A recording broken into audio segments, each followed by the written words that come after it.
On se place ici dans E égale Rn et on note E1, E2, En, la base canonique de Rn.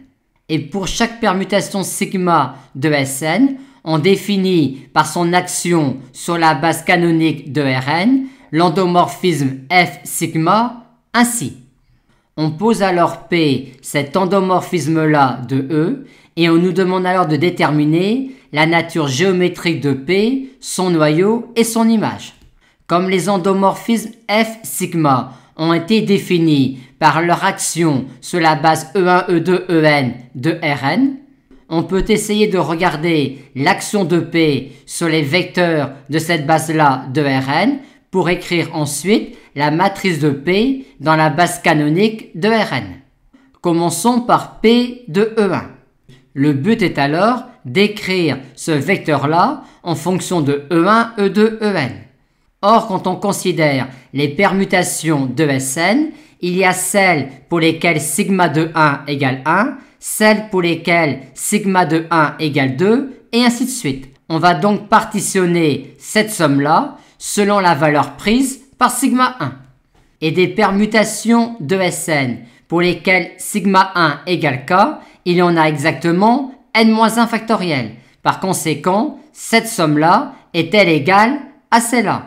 Et on a donc finalement que P de E1 est ce vecteur-là. Et le calcul que l'on a fait pour P de E1 serait exactement le même pour P de E2, P de E3 jusqu'à P de En. Par conséquent, la matrice de P dans la base canonique B0 de Rn est cette matrice-là. Et si on munit Rn de sa structure euclidienne canonique pour laquelle sa base canonique est base orthonormée, on voit alors que l'endomorphisme P a sa matrice dans une base orthonormée de E qui est symétrique. Par conséquent, P est un endomorphisme symétrique de E. De plus, on a tout de suite que A carré égale A, par conséquent, P est une projection. On a donc P qui est un endomorphisme symétrique de l'espace euclidien Rn et qui de plus est une projection.